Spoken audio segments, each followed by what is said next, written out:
Welcome to today's video. In this aspect, we are going to have a look at financial ratios. Now, don't get too excited. I wasn't that good at math, so we just keep things simple here. There's two particular financial ratios we're going to look at, or two groups. The first one is in regards to cash, how much you're going to have at the end of the year, so that we can make sure that what you're buying is actually going to suit the goals that you were looking at initially for buying a commercial property. And the second group of ratios that we look at is going to be evaluating risk and changes, because what you buy today and looks great today may not be the same result in 12 months time. And commercial is a bit of a long haul. So if you've got a long-term loan of 5 or 15 years, you want to be able to have a couple of ratios that will help you forecast what's happening in the future, because we want to make sure that this investment is not just good today, but good for a generation or so if we can. So if you've already shortlisted properties, excellent. If not, go through last week's videos, which show you how to do that. And now what we're going to do is evaluate those shortlisted properties. And we're going to use a couple of different ratios, so you can have a couple of different lenses, because it's not as simple as, one magic number rules them all. Not quite.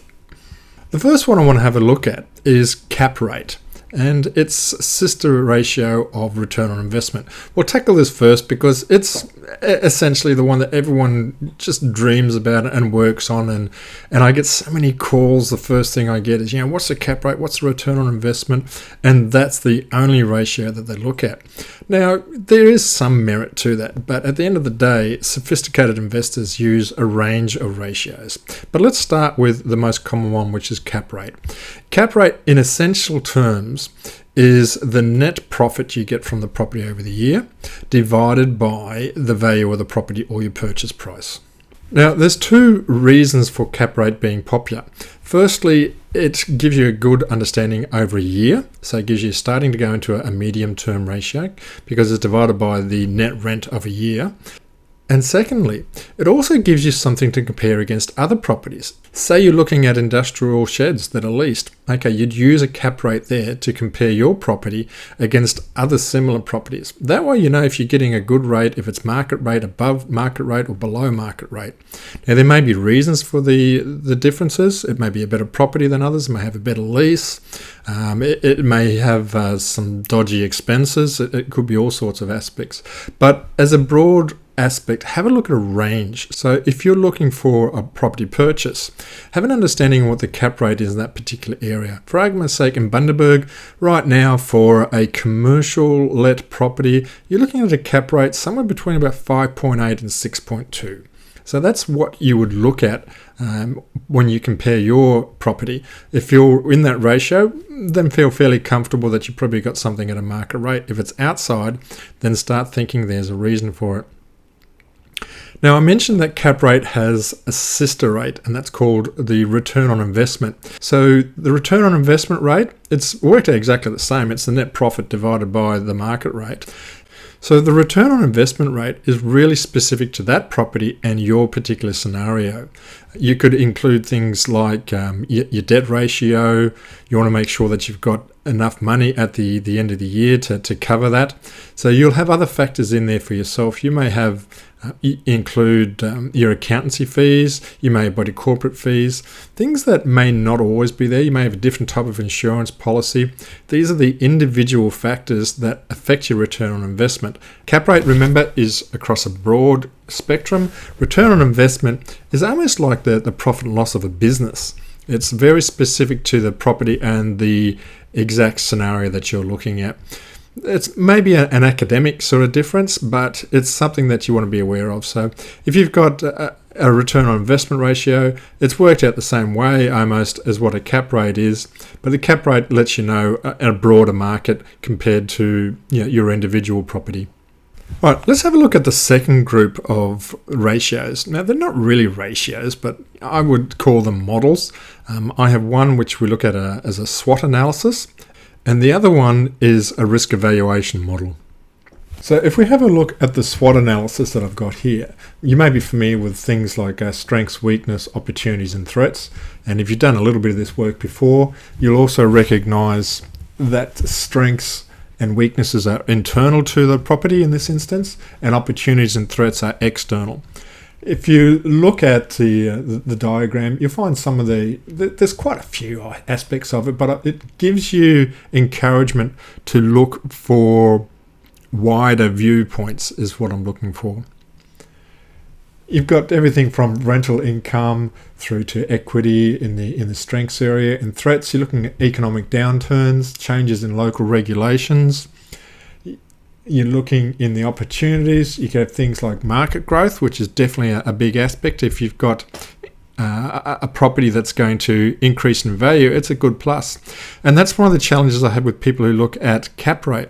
You may get a cap rate that is in the market that you're looking for, but then they've got a property that's not going to grow in the next 5 or 10 years compared to someone who's got a property that's going to get 8% growth per annum. This is why I don't like talking with people who only have that cap rate or return on investment rate figure stamped in their head. So take your time, but feel free to hit pause and have a look at this slide that we've got here and get yourself a bit of an idea on some of the things that you consider for the property that you're looking at. If you can start to look at your property in regards to the strengths, weaknesses, opportunities and threats, then you start to become familiar with the concept of risk. And the old adage that I always say is risk is balanced by reward. I often get people coming up saying, I want to have 8 or 9% return. I say, well, I can give you that, but you're going to get a very dodgy tenant in a very dodgy building in a very dodgy area. Oh, no, I don't want any risk. I want to have a nice, safe, secure lease and a nice, safe, secure tenant in a good building area.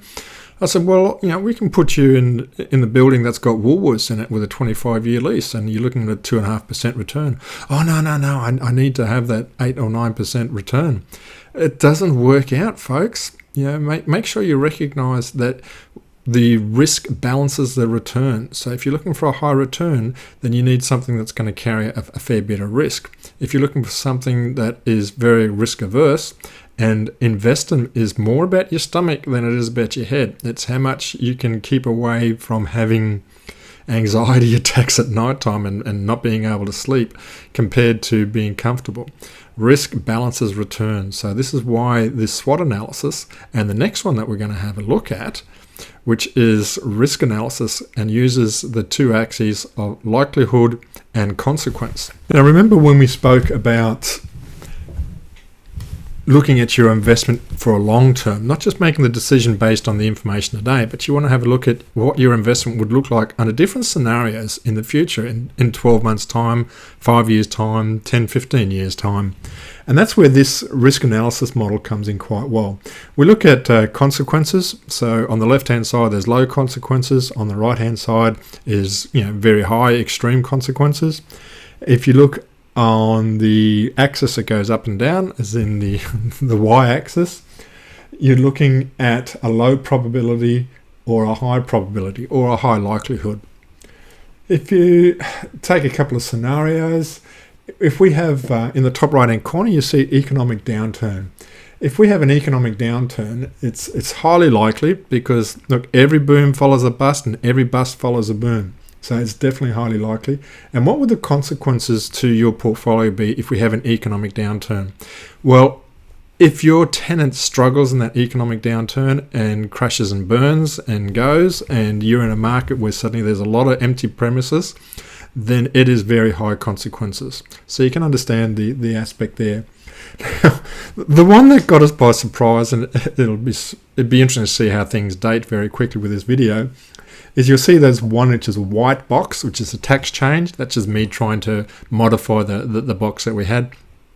In last week's budget, the federal government came out with changes to capital gains tax negative gearing. It just wiped it out for residential investors. And everyone said, where did that come from? It wasn't even on the radar. It was a pledge in there election campaign that they weren't going to touch it, weren't going to tweak it. Yeah, well, I tell you what, that is one of those things that was highly unlikely, so it's way down the bottom, but it has extreme differences.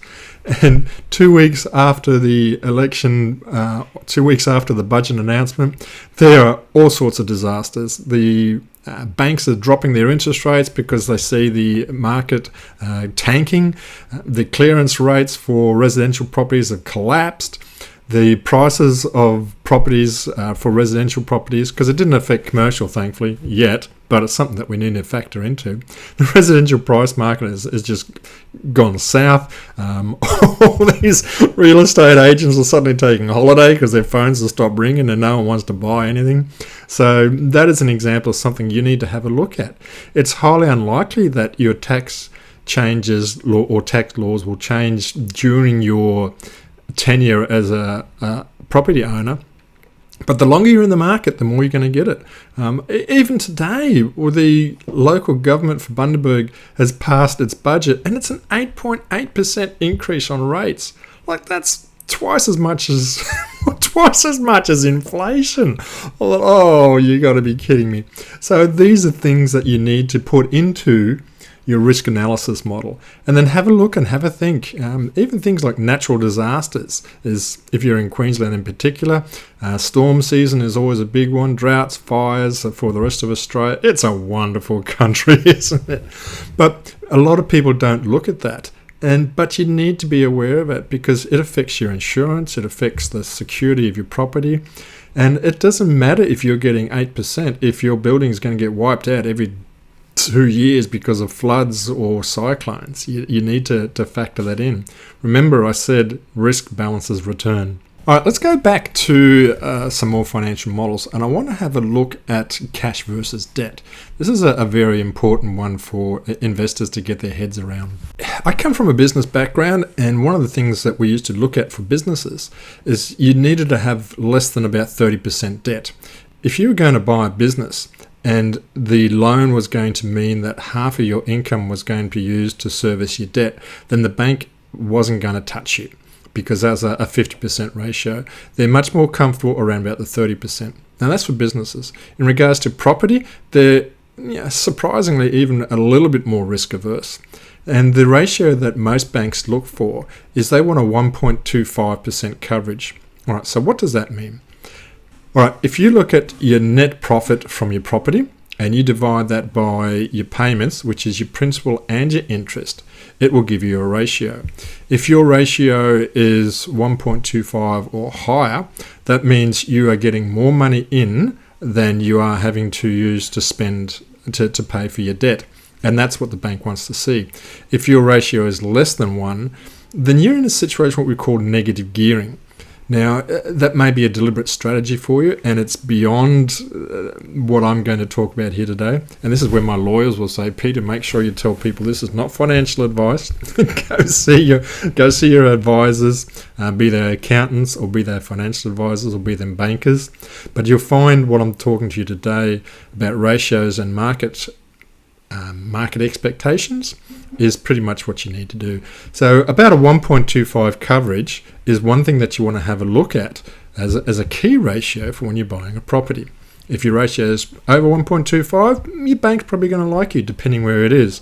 Once again, in country areas, rural properties, even though they're commercial, you may find you need to have a 1.5 ratio because the banks realize it's very hard to move those properties and they want to make sure that they have a good chance of discounting it by 25% in order to get their money back should you ever win lotto and disappear off to Fiji somewhere. Now, we talk in terms of these ratios as being an annual figure.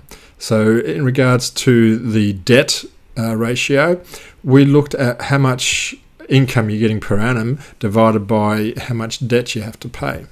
But one thing that I recommend to my clients is make sure you have a 12 or 18 month cash flow projection. So it's just a simple spreadsheet, and across the top, how much income you're going to get each month. Assuming you've got a steady lease, you can be pretty confident that you know how much income you're going to get. And then make sure you put in the expenses, because some of the expenses, particularly depending on how you work out your outgoings, if you're paying some outgoings as opposed to your tenant paying all your outgoings, you will find that cash flow is different every month. While the income is steady, the outgoing isn't. It's similar to your normal household budget. You know what your weekly wage is going to be. And sometimes you've got a car need repairs. The kids have got their tuition fees coming in at the same time. They all peak and trough. So you're going to have positive cash, negative cash, positive cash, negative cash at various times in the year. And your commercial property will be much the same. So have a look at putting in a 12 or 18 month chart, just so that you know those months when you're really going to be negative in cash. So you need to be able to draw on the savings that you've had. If you're saving $500 a month on your commercial property, don't go out spending all of that. Make sure you've got a war chest for about 3 months, because you may even have a situation where you lose your tenant.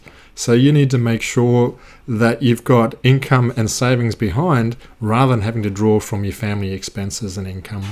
So are you still with me? I haven't confused you too much. All right, I'm going to run through 2 ratios now, which are a little bit more in the sophisticated investors. The first one we're going to look at is what's called WALE, the weighted average of lease expectancy. Now, what that means is if you buy a commercial property like a small shopping centre or a complex that has multiple tenancies in there, WALE is probably one of the big factors you need to look at. WALE is important because if you are going to the bank, they quite often will look for a 3-year lease as for a new tenant, but that may not be the case with a multi-tenancy property. You may have an anchor tenant that is in there for a long time, and a few short-term tenancies that are in there for 12 months. So how do you compare that property to another similar property? That's where we use WALE, and I'll pull it up here. It's a little bit complicated, but bear with me. You see, in this instance, there's 8 shops in the complex, and 2 tenants have got 2 shops each. So the bank has 2 tenancies, and the food one has 2 tenancies. The first column shows you the remaining lease on the term. So one's got 3 years, one's got 1.5 years. How much the gross rent per month is, and what the gross annual rent ex GST is. So we essentially multiply that by 12, and we're able to see what the lease income is for the full term. So in that top line, the bank pays $17,390 per annum, and it's got 3 years left. So you just multiply that by 3, and it gives you the lease income that you have.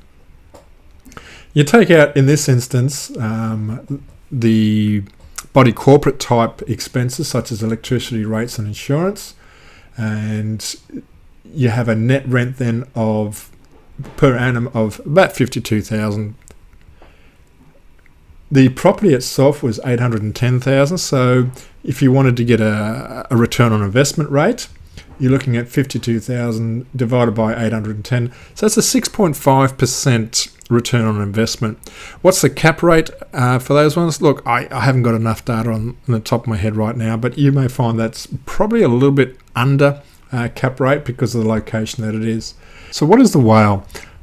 Right, the weighted expectancy or weighted average of lease expectancy in this case is the total forecast lease income, which is $133,000, divided by the annual income, which is $62,000. So that gives you a 2.2 years of weighted average lease expectancy.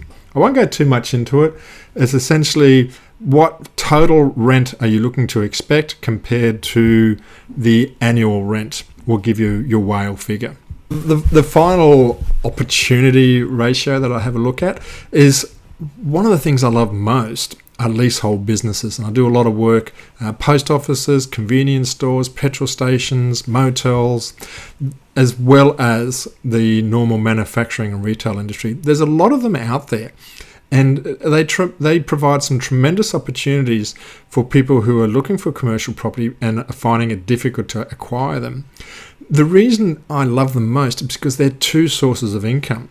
You get the rent from the commercial property, and you get the profit from the actual business. And when you evaluate the ratios for a freehold business, make sure you break up the business side and the property side. So many times I've seen people put in the net profit of the business and divide that by the value of the commercial property, and that gives them their their capital rate or their return on investment rate. Oh, what a shocking lot of figures. And I hope that you never get around to that stage, because you're smarter. You've been watching my videos. You know that when you get to a freehold property, you break the two components up, and you can work out what the lease is that the business is paying for the property.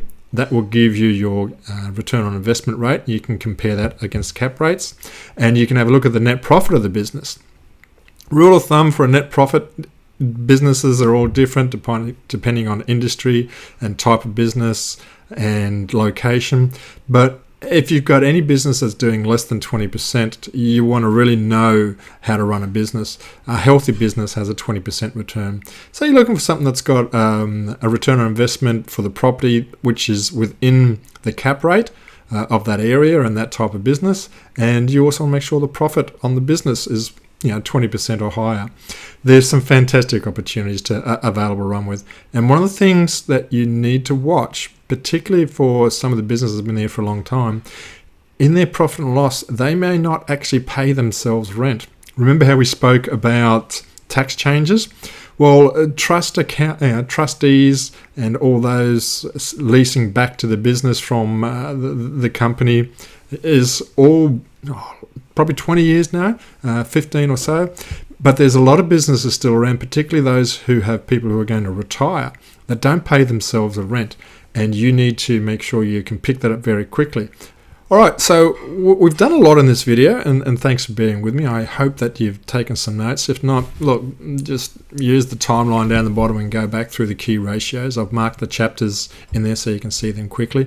But we've looked at cash flow, we've looked at debt ratios, we've looked at cap rate, we've looked at return on investment rate, we looked at a couple of models for SWOT and also for risk management, which puts you in a really good position now to be able to compare those properties that you have shortlisted from previous work.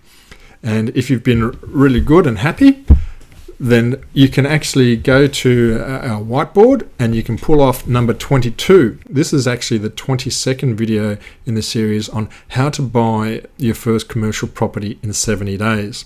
If you're interested in more of this type of material, then go to my webpage at bundabergcommercialrealty.com.au and you will find some details on that particular program. All right, take care and God bless. This is Peter from Bundaberg Commercial.